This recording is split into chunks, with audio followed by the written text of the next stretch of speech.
트럼프가 처음 그린란드를 매입하겠다고 했을 때 대중은 그저 가벼운 농담으로 치부했습니다. 허나 상황이 급변했습니다. 지금 캐나다는 실체 있는 공포에 휩싸여 있습니다. 미국의 패권 욕망이 자국의 북극 영토까지 침범해오고 있음을 본능적으로 감지했기 때문이죠. 오늘 저는 트럼프의 이 거대한 야망이 초래할 두 가지 미래를 해부해 보려 합니다. 첫째, 미국이 북미 대륙 전체를 자신의 거대한 자원기지로 삼키는 시나리오. 둘째, 이에 반발한 캐나다가 중국과 손을 잡으며 북미 경제 동맹이 산산조각 나는 시나리오입니다. 여러분의 소중한 자산을 지키기 위해 우리는 과연 어느 쪽에 베팅해야 할까요? 지금 바로 그 해답을 찾아 떠납니다. 반갑습니다. 여러분의 불을 지키는 경제 스토리텔러 시나리오 경제학에 오신 것을 환영합니다. 오늘 주제는 그 어떤 속보보다 묵직하며 여러분의 계좌에 결정적인 영향을 미칠 겁니다. 최근 트럼프는 서방 세계 전체를 미국의 앞마당으로 만들겠다는 야심을 숨기지 않고 드러내고 있습니다. 혈맹이라 불리던 캐나다조차 사냥감이 된 형국입니다. 오늘 이 영상 하나로 급변하는 북미 정세와 그 이면의 자원 전쟁, 그리고 우리가 대비해야 할 포트폴리오 전략까지 완벽하게 정리해드립니다. 끝까지 함께 하신다면 단순히 뉴스를 소비하는 개미가 아니라 시장의 거대한 파도를 읽고 올라타는 결정권자로 거듭나실 겁니다. 자, 첫 번째 챕터입니다. 이곳은 우리의 구역이다 라고 선포한 미국의 검은 속내부터 파헤쳐 보겠습니다. 여러분, 최근 베네수엘라 마두로 대통령 체포 사건을 기억하실 겁니다. 미국은 이 사건을 신호탄으로 서방 세계에 대한 통제권을 완전히 장악하겠다는 강력한 의지를 천명하고 있습니다. 이 흐름이 왜 섬뜩할까요? 통상적인 국가 관계는 외교와 협상으로 풀어나갑니다. 허나 지금 트럼프 행정부의 태도는 협상이 아닌 점유에 훨씬 가깝기 때문입니다. 영국 파이낸셜 타임스의 보도를 보면 말문이 막힙니다. 트럼프 행정부가 그린란드를 차지하기 위해 군사력 동원까지 고려하고 있다는 입장을 내비쳤으니까요. 적국도 아닌 동맹국 덴마크의 영토를 두고 말입니다. 상상해 보십시오. 옆집 사람이 우리 집 마당이 탐난다고 용역 깡패를 끌고 오겠다고 협박하는 꼴입니다. 캐나다가 소스라치게 놀라며 중국 쪽으로 눈길을 돌리는 이유, 이제 퍼즐이 맞춰지시나요? 캐나다는 지금 설마 우리까지 라는 의구심에서 다음 타겟은 우리다 라는 확신으로 넘어가고 있습니다.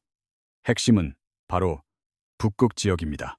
캐나다 국토의 40%나 차지하지만 거주 인구는 고작 15만 명에 불과합니다. 이 텅 빈 광활한 대지에 엄청난 양의 천연가스, 석유, 그리고 히토류가 잠들어 있습니다. 미국 입장에선 군침이 돌 수밖에 없죠. 엎친 데 덮친 격으로 지구온난화가 북극의 얼음을 녹이면서 북서항로라는 새로운 바닷길까지 열리고 있습니다. 이 항로의 주인이 누구냐에 따라 21세기 물류 패권이 결정됩니다. 그런데 미국은 그거 캐나다 거 아니고 만인의 것, 아니 사실상 우리 미국 거다라고 우기기 시작한 겁니다. 전문가들은 이 현상을 두고 멀로주의의 귀환이라 명명합니다.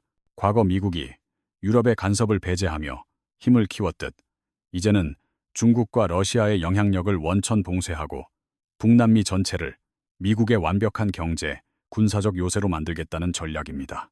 이 과정에서 우방국 캐나다의 주권 따위는 뒷전으로 밀려났습니다. 캐나다 미주위원회 케네스 프랭클 회장이 캐나다가 지금 중남미 국가들이 느끼는 것과 똑같은 위협에 처해 있다고 말한 건 결코 과장이 아닙니다. 자, 여기서 질문을 던져봅니다. 과연 캐나다는 거대한 형님 미국의 뜻에 순순히 복종할까요? 아니면 예상치 못한 반격을 준비하고 있을까요? 이제부터 진짜 본론으로 들어갑니다. 트럼프가 왜 그토록 캐나다의 북쪽 땅, 즉 북극권에 집착하는지 그 속사정을 낱낱이 뜯어보겠습니다. 머릿속의 지도를 한번 펼쳐보세요. 캐나다는 세계에서 두 번째로 광활한 영토를 가진 나라입니다. 놀랍게도 그 거대한 땅의 무려 40%가 북극권에 속해 있죠. 하지만 그곳을 지키는 인구는 겨우 15만 명뿐입니다. 대한민국 서울 강남구 인구의 1%도 안 되는 사람들이 유럽 전체보다 넓은 땅을 지키고 있는 셈입니다. 이게 경제적으로 무엇을 의미할까요? 사실상 주인 없는 보물창고나 다름없다는 뜻입니다. 이 창고 안에는 상상을 초월하는 가치가 잠들어 있습니다. 통계에 따르면 전 세계 미발견 석유의 13%, 천연가스의 30%가 바로 이 북극해에 매장되어 있습니다. 게다가 반도체와 전기차 배터리의 심장이라 불리는 히토류와 리튬 같은 전략 광물도 막대하게 묻혀 있죠. 트럼프의 미국 우선주의 관점에서 볼 때 이 자원을 미국이 통제하느냐 아니면 캐나다가 중국 같은 경쟁국과 나눠 갖느냐는 미국의 생존이 걸린 문제입니다. 하지만 진짜 핵심은 따로 있습니다. 바로 북서 항로입니다. 이건 정말 중요하니 밑줄 그으셔야 합니다. 지구온난화로 북극 얼음이 녹으면서 과거엔 배가 다닐 수 없던 꿈의 항로가 열리고 있는 겁니다. 이 길을 이용하면 부산항에서 네덜란드 로테르담까지 갈 때 기존 수에즈 운하를 통하는 것보다 거리가 30% 이상 단축됩니다. 시간과 연료비가 획기적으로 줄어드는 그야말로 물류혁명이죠. 그런데 여기서 치명적인 문제가 발생합니다.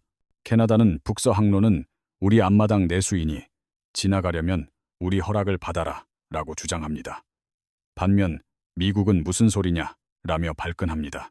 이건 전 세계 누구나 자유롭게 다닐 수 있는 국제수역이다 라고 맞서고 있죠.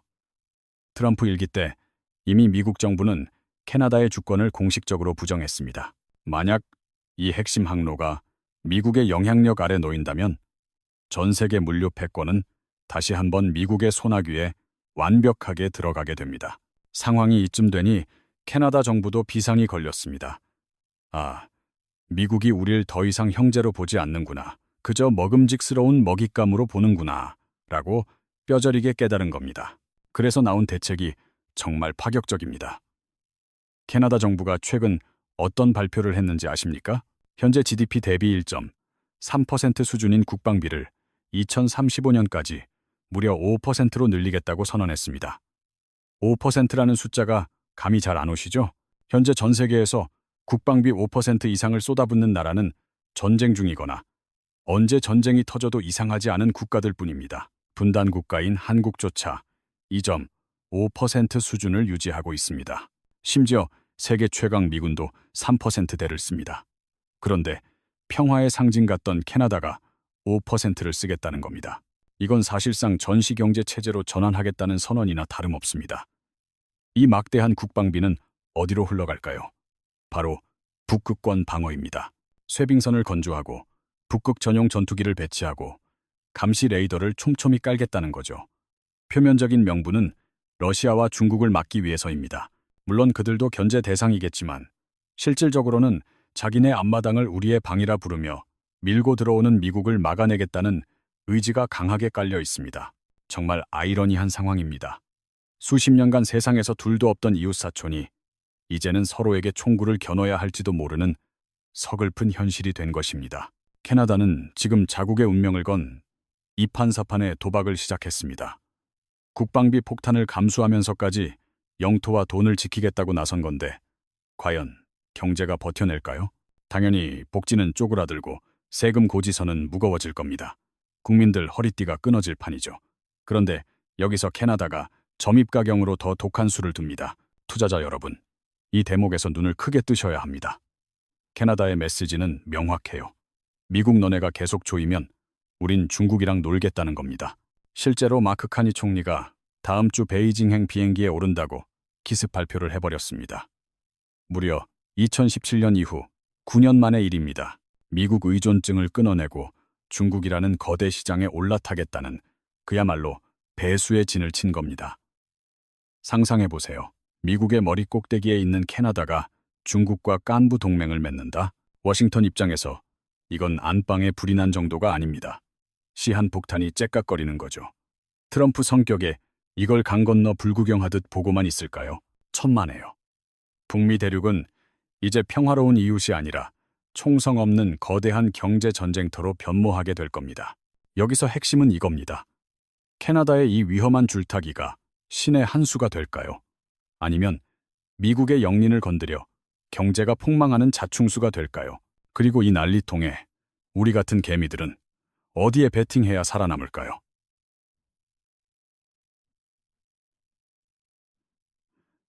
자, 이제부터 진짜 소름 돋는 시나리오가 펼쳐집니다. 마크 카니 총리의 방중.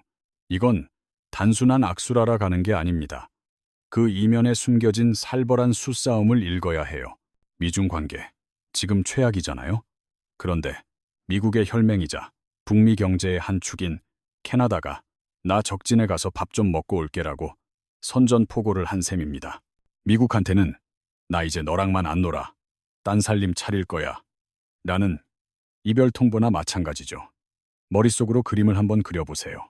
가족끼리 오순도순 TV 보는데 갑자기 옆집 원수랑 저녁 약속 잡았다고 나가는 꼴입니다. 그것도 9년 동안 말도 안 섞던 사이인데 말이죠. 월스트리트 저널은 이걸 두고 캐나다의 대미 경제 손절 시도라고 아주 적나라하게 꼬집었습니다. 사실 캐나다 수출의 75%가 미국으로 향하거든요. 미국이 기침만 해도 캐나다는 몸살을 앓는 구조였는데 트럼프가 북극은 우리 땅이라며 으름장을 놓으니 캐나다도 이대로는 못 살겠다며 칼을 뽑은 겁니다. 시장 다각화. 말은 좋지만 결국 딴 주머니 차겠다는 거죠. 여기서 우리가 주목해야 할 건 바로 땅속에 묻힌 보물들입니다. 요즘 세상에 금보다 귀한 게 뭡니까? 바로 핵심 광물이죠. 전기차, 반도체, 인공지능 서버를 돌리는 그 귀하신 몸들 말입니다. 캐나다가 바로 이 자원의 보물창고예요. 예전엔 미국한테만 넙죽넙죽 바쳤는데 이젠 중국한테도 팔 수 있는데? 라며 간을 보기 시작한 겁니다. 이게 현실이 되면 판이 어떻게 뒤집힐까요? 여기서 USMCA, EUSMCA라는 단어를 모르면 대화가 안 됩니다. 미국, 멕시코, 캐나다를 묶는 자유무역협정인데 트럼프가 집권 일기 때 이미 한번 밥상 엎듯이 뜯어고친 전력이 있죠. 그런데 캐나다가 중국이랑 썸을 탄다? 트럼프는 당장 협정 파기다 라고 고함을 지를 겁니다. 말 안 듣는 이웃집엔 물 한 모금도 안 주겠다는 식이죠. 이 협정이 흔들리면 우리 기업들 발등에도 불이 떨어집니다. 멕시코나 캐나다에 공장 지어놓고 미국으로 수출하던 우리 배터리, 자동차 회사들이 관세 폭탄을 맞게 생겼거든요. 이건 단순히 나라 간의 자존심 싸움이 아닙니다. 여러분, 주식 계좌에 파란불, 빨간불을 결정짓는 공급망 대지진이 일어나는 겁니다. 정말 기가 막힌 상황이죠. 캐나다 내부에서도 지금 난리가 났습니다. 미국한테 밉보이면 우리 굶어 죽는다는 현실파와 주권 국가가 질질 끌려다닐 거냐는 자주파가 멱살 잡고 싸우는 중이에요. 팀 호지슨 장관은 우리 이미 트럼프 타깃됐다고 비명을 지르고 있고요. 자, 그럼 냉정하게 계산기를 두드려 봅시다. 중국이 과연 캐나다를 구세주처럼 반겨줄까요? 베이징 입장에선 입이 귀에 걸리겠죠. 북미 동맹에 금이 가는 소리가 들리는데 게다가 미국 머리 위에서 견제구를 날릴 친구가 생기니까요. 중국이 자원, 우리가 다 사줄게. 대신 북극 항로 좀 쓰자. 라고 딜을 치면 이건 미국한테 악몽 그 자체입니다. 판은 이미 깔렸습니다. 트럼프는 북극 내놔라며 압박하고 캐나다는 중국 부른다 라며 버티는 형국이죠. 이 팽팽한 줄다리기가 끊어지는 순간 우리가 알던 세계 경제 지도는 휴지 조각이 되고 완전히 새로운 질서가 생겨날 겁니다. 아이러니하게도 이 모든 사단의 원흉이 북극의 얼음이라는 게 참 기가 찹니다. 자연의 선물이 전쟁의 불씨가 되는 저주가 돼버렸으니까요. 그렇다면 이 혼란의 도가니 속에서 우리는 뭘 해야 할까요? 멍하니 뉴스만 보고 있을 건가요? 아니죠. 위기는 누군가에겐 지옥이지만 준비된 자에겐 인생 역전의 기회입니다. 앞으로 펼쳐질 두 가지 경제 시나리오를 아주 구체적으로 풀어드릴게요. 첫째, 미국이 힘으로 캐나다를 무릎 꿇리는 경우. 둘째, 캐나다가 기어이 중국 손을 잡고 독자 노선을 걷는 경우. 각 상황에서 내 돈을 어떻게 굴려야 하는지 현미경처럼 들여다보겠습니다. 먼저 첫 번째, 일명 북미 요새화 시나리오부터 파헤쳐보죠. 트럼프의 무자비한 압박에 못 이겨 캐나다가 결국 백기투항하고 미국의 요구를 100% 들어주는 그림입니다. 에이, 자존심이 있지 설마? 하겠지만 경제 장부를 보면 캐나다에겐 벼랑 끝이나 다름없어요. 캐나다 경제의 급소는 에너지와 자동차입니다. 그런데 이 물건, 사주는 큰손이 사실상 미국밖에 없거든요. 트럼프가 관세 25% 맛 좀 볼래? 협정에서 뺀다.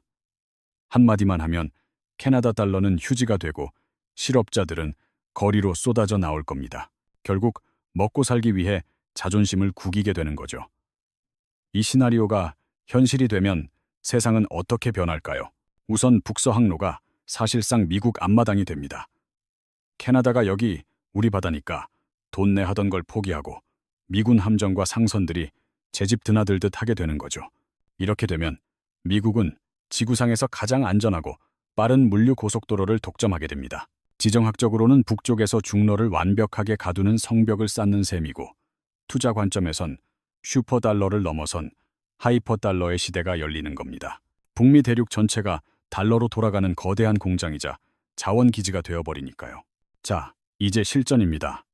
이 거대한 시나리오 앞에서 우리의 포트폴리오는 어떻게 재편되어야 할까요? 결정권자 여러분, 지금부터 메모할 준비하십시오. 첫 번째 타깃, 바로 에너지와 원자재 시장의 포식자들입니다. 미국이 캐나다의 북극 자원 개발권을 사실상 흡수한다고 가정해봅시다. 엑손모빌이나 쉐브론 같은 미국의 에너지 제왕들이 북극해로 거침없이 깃발을 꽂고 진출하게 될 겁니다. 캐나다의 엔브리지 같은 파이프라인 기업들도 미국 에너지 동맥에 완벽히 융합되면서 주가는 그야말로 날개를 달고 고공행진을 이어가겠죠. 핵심은 북극권에 잠든 히토류와 리튬입니다.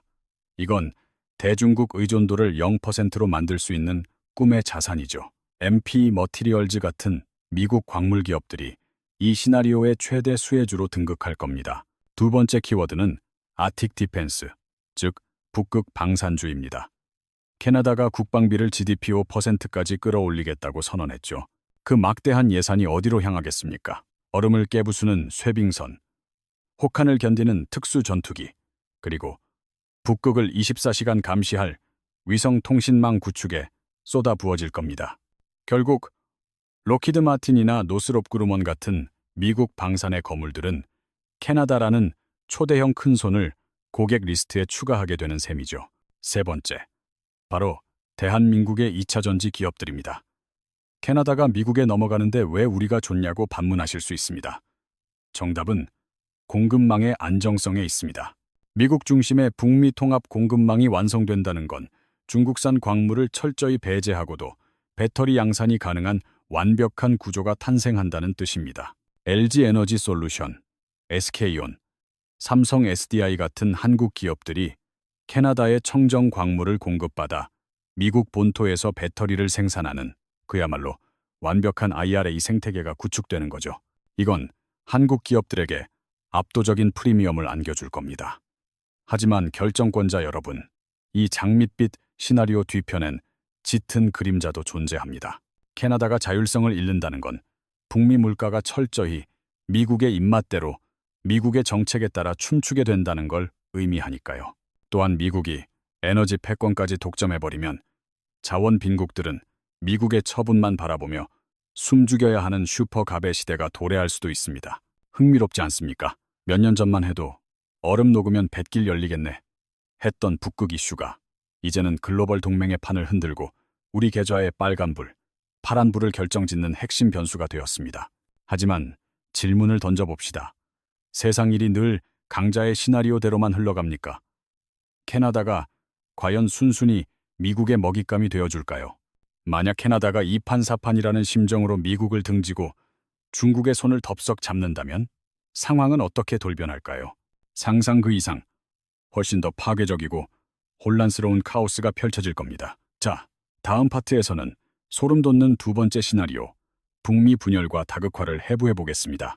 캐나다가 왜 중국 쪽으로 기술을 돌리는지, 그 선택이 몰고 올 글로벌 경제의 대혼란을 아주 적나라하게 분석해 드리겠습니다.